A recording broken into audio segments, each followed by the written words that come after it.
Teman-teman sekalian, malam ini justru kita menjelaskan satu metode yang agak berbeda dengan metode yang lain. Karena kita membicarakan tentang metode fenomenologi. Fenomena.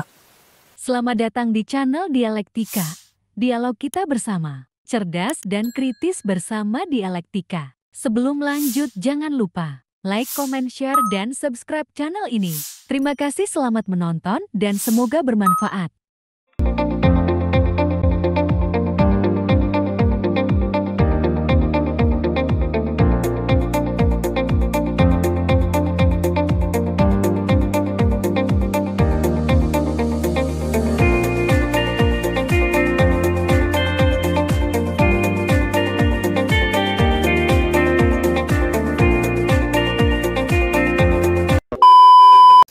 Assalamualaikum warahmatullahi wabarakatuh. Selamat malam.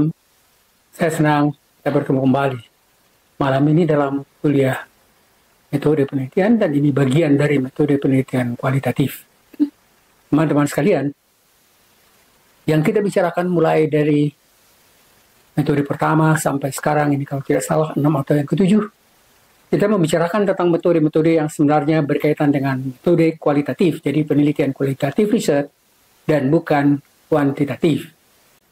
Teman-teman sekalian, malam ini justru kita menjelaskan satu metode yang agak berbeda dengan metode yang lain, karena kita membicarakan tentang metode fenomenologi. Fenomena itu adalah gejala-gejala yang timbul di hadapan kita. Jadi fenomenologi sebenarnya adalah mencoba melakukan penelitian tentang berbagai macam fenomena yang ada di sekitar kita, dan biasanya justru fenomenologi itu tidak mencari apa yang disebut misalnya model kesimpulan yang umum, tetapi yang menarik di sini adalah pada fenomenologi itu lebih banyak membicarakan tentang pengalaman seseorang atau pengalaman individu, dan itu biasanya kita tentu akan memilih individu-individu mungkin yang penting dalam sejarah satu bangsa atau satu ini, atau misalnya secara individu yang mendapat perhatian yang luas dari masyarakat.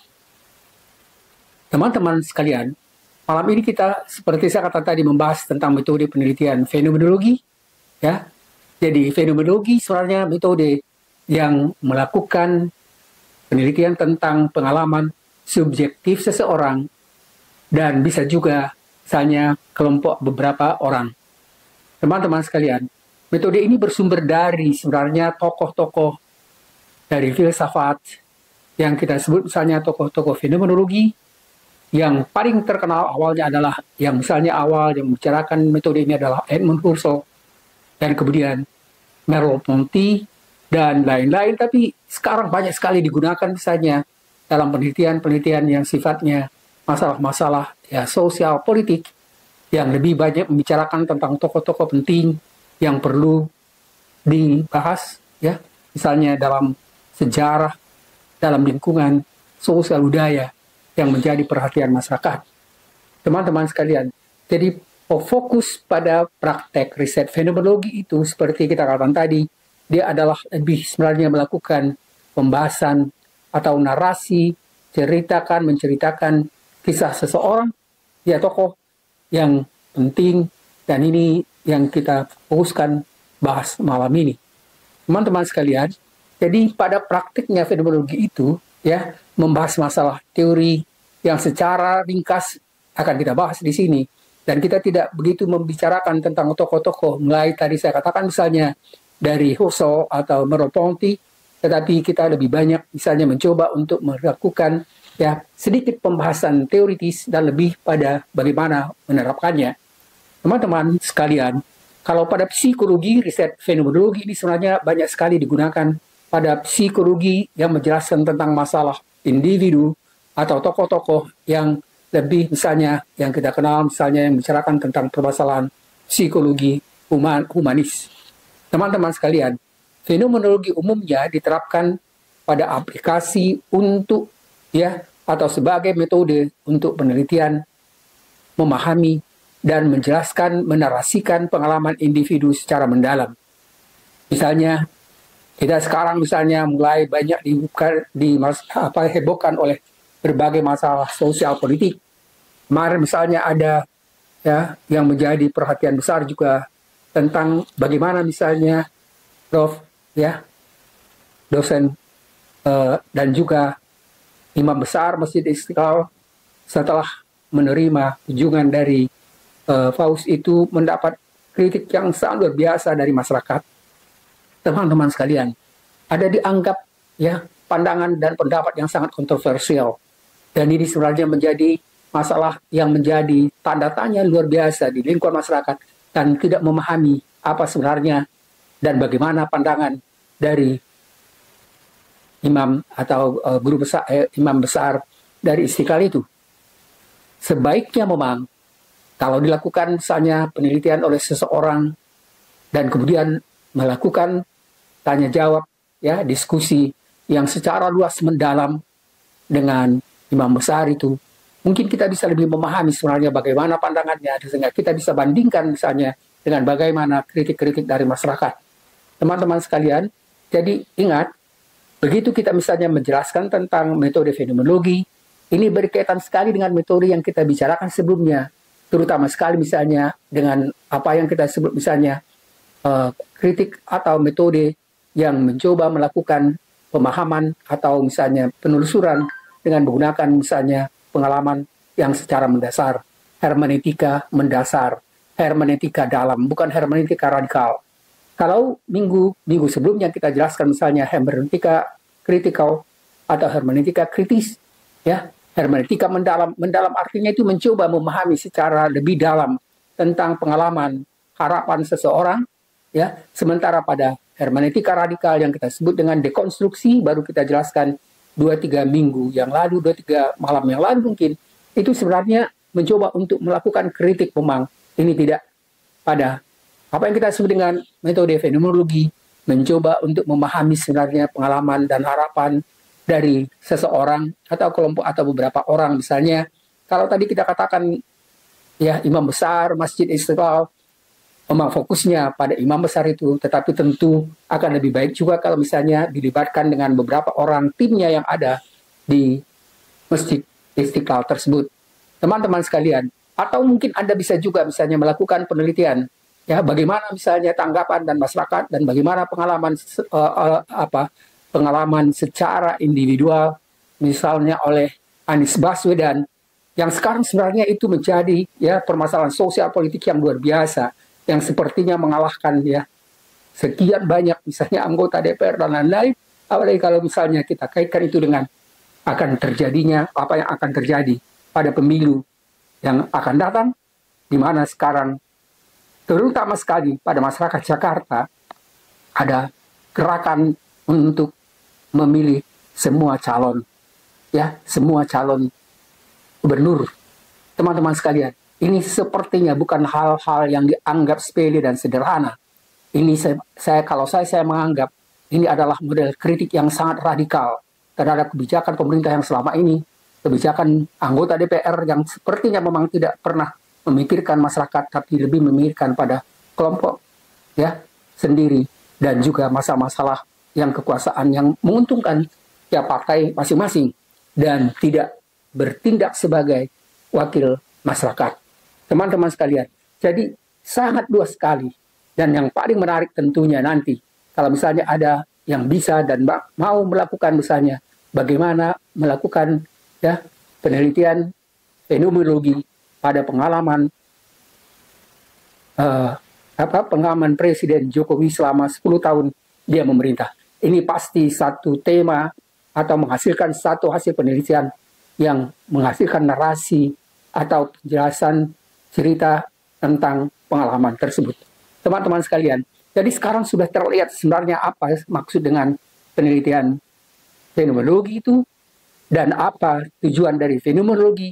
Tidak berusaha untuk bisa menemukan suatu kesimpulan yang berlaku umum, tetapi itu lebih misalnya membicarakan tentang pengalaman yang sifatnya individual dan bagaimana pengalaman individual selama ini juga misalnya memberikan pengaruh pada masyarakat atau kelompok tertentu. Teman-teman sekalian, jadi tadi kita katakan ya sebenarnya begitu banyak yang mesti bisa atau bisa kita lakukan ya masalah-masalah yang bisa dilakukan penelitiannya dengan menggunakan metode yang kita sebut tadi dengan metode fenomenologi. Ya, untuk membahas metode fenomenologi pada diskusi kita malam ini, pada kuliah malam ini, kita tidak mencoba untuk menjelaskan ya secara luas berbagai macam teori dari beberapa ilmuwan, tapi kita membahas ya dan memahami satu metode saja, yaitu metode fenomenologi yang diterapkan dan dibahas malam ini dari salah seorang sebenarnya memang yang sangat terkenal, dan pada era sekarang ini yang saya maksudkan adalah pokok pikiran dari Jonathan A. Smith dalam bukunya Interpretative Phenomenological Analysis, Theory and Method.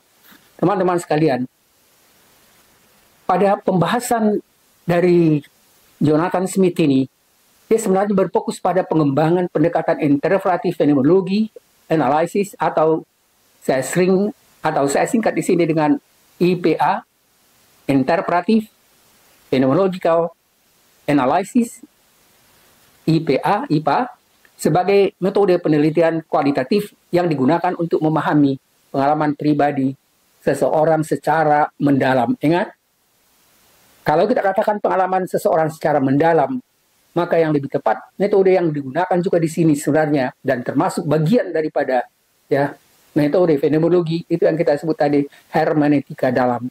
Ya, hermeneutika dalam.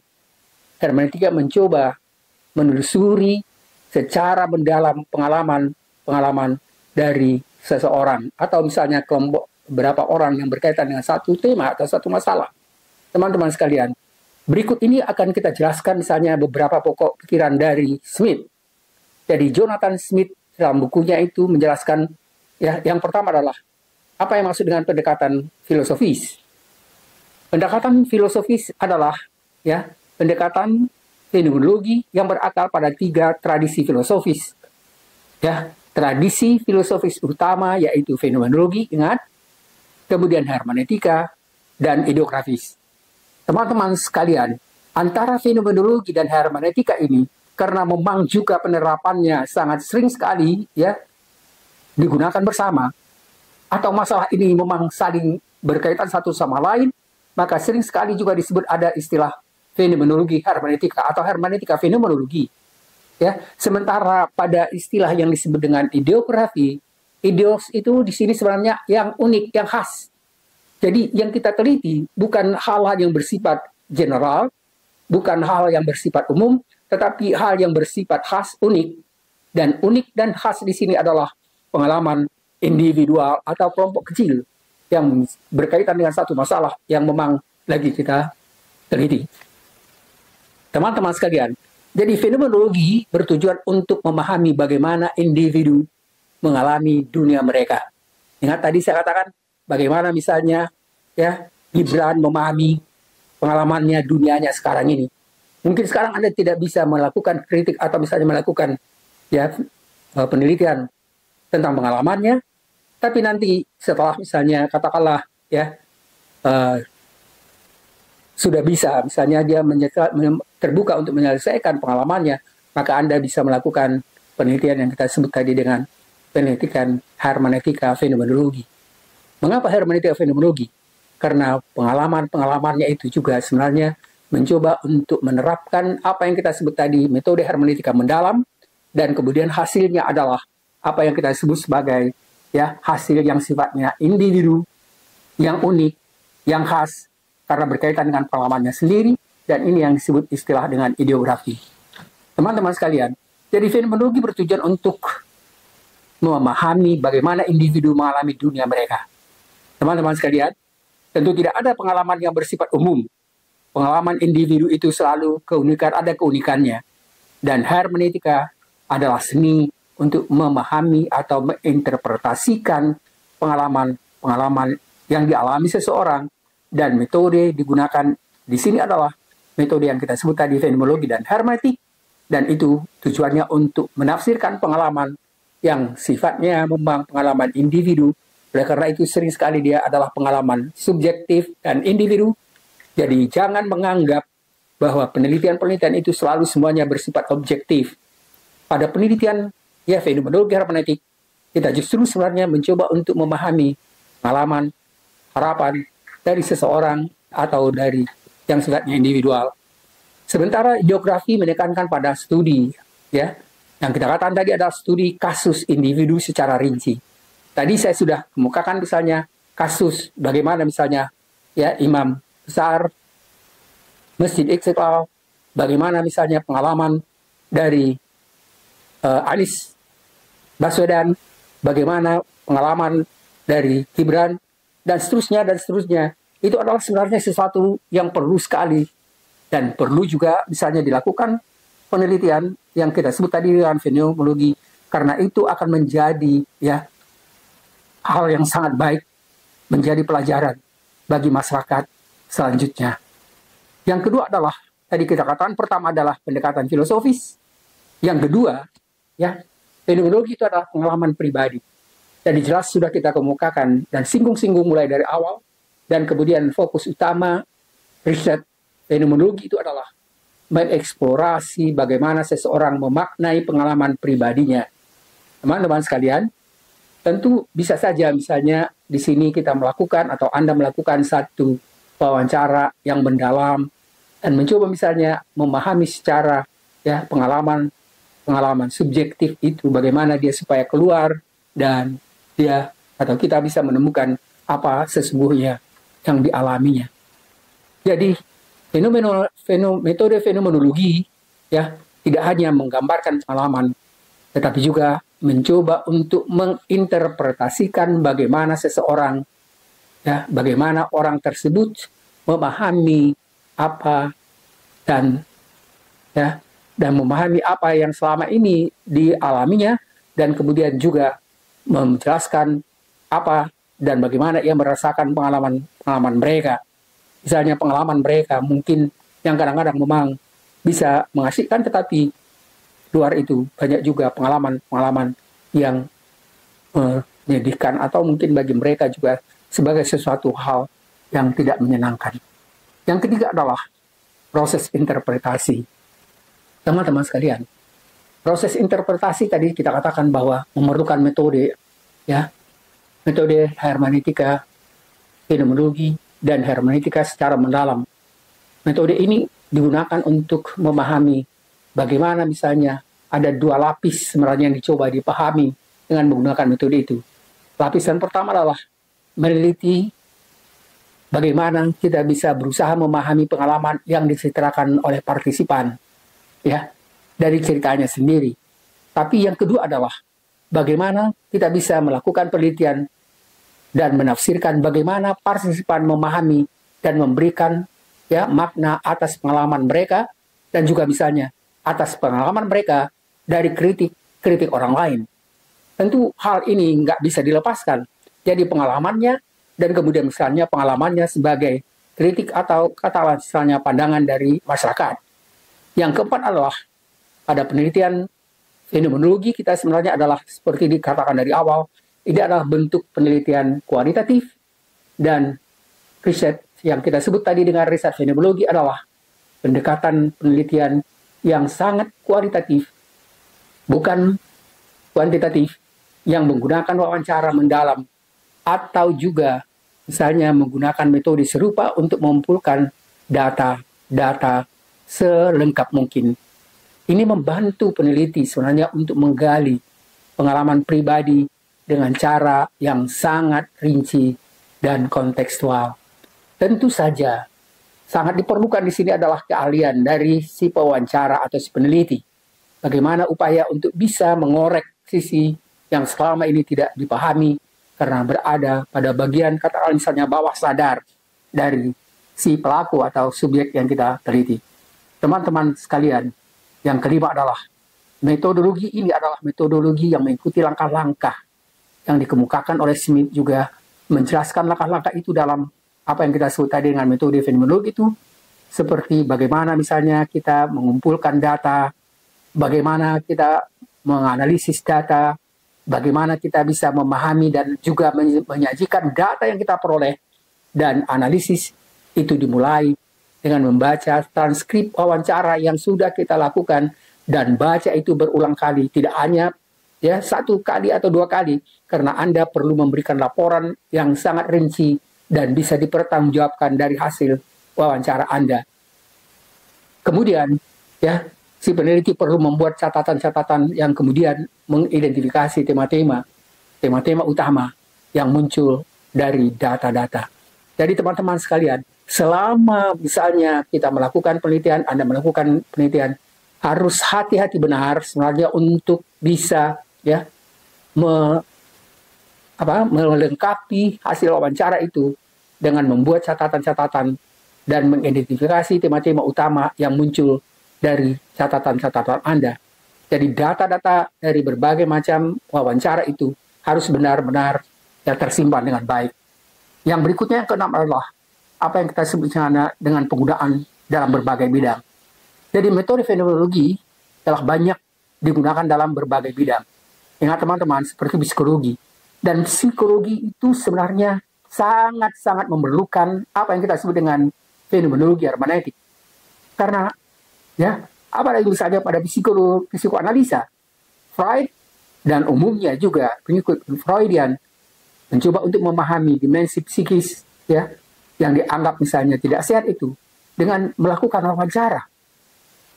Jadi di samping misalnya psikologi juga kesehatan, dan biasanya ingat teman-teman ya, dokter itu selalu mewawancarai apa yang sakit, mana yang ini, apa yang seterusnya itu selalu dilakukan juga dengan misalnya wawancara, dan kemudian dari situ nanti juga baru didukung oleh misalnya analisis dari peralatan teknologi atau ilmu pengetahuan. Kemudian juga misalnya ya sangat penting sekali ini digunakan untuk pendidikan.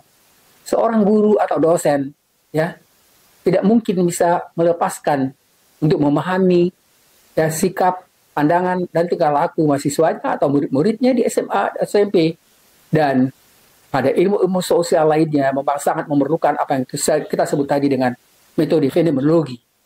Teman-teman sekalian, pendekatan-pendekatan yang kita sebut tadi ini sangat berguna untuk memahami kondisi subjektif. Teman-teman sekalian, tidak harus benar-benar bisa melihat misalnya apalagi pada anak-anak SD atau misalnya SMP dan ya seterusnya, harus benar-benar memahami kondisi subjektif setiap individu mahasiswa yang kita hadapi. Mungkin misalnya memang ada masalah-masalah yang kadang-kadang ya kesulitan untuk kalau misalnya makan pagi untuk pergi ke dan seterusnya, dan semua itu harus menjadi perhatian yang serius dari seorang guru dan juga seorang dosen. Mungkin kalau dosen tidak terlalu dituntut untuk bisa melakukan pemahaman tentang ya mahasiswanya secara mendalam, tapi tetap juga diperlukan untuk memahami sikap-sikap, apalagi kalau misalnya ya sering atau beberapa kali terjadi perundungan sampai misalnya biasanya mahasiswa baru itu meninggal karena kekerasan. Teman-teman sekalian, seperti pengalaman-pengalaman hidup yang kita teliti dan juga misalnya penyakit kronis atau peristiwa-peristiwa penting dalam kehidupan seseorang memerlukan metode fenomenologi atau hermeneutika mendalam untuk bisa memahami seseorang. Secara keseluruhan sebenarnya ya buku yang dikemukakan tadi, kemudian juga bagaimana misalnya yang bersangkutan atau penulis itu melakukan penjelasan secara ringkas dari buku itu. Saya sudah rumuskan dalam kuliah kita yang memang sangat-sangat ringkas ini, dan saya sengaja hanya mengambil intisari dari ya pembahasan tentang apa yang dikemukakan, pokok-pokok bahasan di dalam pemikiran Smith tadi. Teman-teman sekalian, ini adalah sebenarnya kuliah yang sangat penting, bukan hanya misalnya untuk mahasiswa, tapi juga misalnya untuk ya dosen-dosen, ya, dan juga apalagi misalnya pada ya guru, mulai dari misalnya TK, SD sampai SMA, dan juga misalnya bagi orang tua. Dan metode fenomenologi hermeneutik ini adalah metode yang paling unggul untuk bisa memahami individu seseorang. Terima kasih teman-teman sekalian. Kuliah kita ini adalah kuliah yang ringkas, karena saya tidak mencoba untuk menjelaskan tentang teori-teori yang begitu luas muncul di dalam ya pembahasan tentang psikologi, apalagi misalnya dalam apa yang kita sebut tadi misalnya dalam ya penerapannya pada psikologi, pada kedokteran dan lain-lain. Terima kasih atas perhatian, terutama sekali perhatian para adik-adik mahasiswa ya S1 dan juga S2 sebenarnya, dan juga sebenarnya S3. Cuman saya sering sekali agak membedakan sedikit dengan S2, S3 karena di situ ada pembahasan metodologi yang lebih luas dan lebih ya jauh dari apa yang dijelaskan pada kuliah. Dan ini adalah sebenarnya kuliah dasar yang secara teoritis saya pahami bahwa ini sudah dipelajari mahasiswa S2 dan S3. Oleh karena itu selalu saya tekankan, sepertinya ini hanya perlu untuk mahasiswa S1, tapi kemungkinan besar mahasiswa S2 dan S3 pun ya sebagian besar lupa bagaimana menerapkan metode-metode yang kita bicarakan dalam kuliah-kuliah yang memang sangat dasar bagi riset-riset awal. Terima kasih atas perhatian para teman-teman mahasiswa. Selamat mendengarkan dan coba pelajari dengan serius. Dan kalau perlu, cari buku-buku yang menjelaskan tentang metode fenomenologi ini. Semoga bermanfaat. Mana tahu nanti di satu saat atau mungkin untuk menyelesaikan tugas-tugas Anda memerlukan metode fenomenologi ini. Terima kasih. Semoga bermanfaat. Selamat malam. Assalamualaikum warahmatullahi wabarakatuh. Info lebih lanjut hubungi nomor di bawah ini. Terima kasih dan sampai jumpa.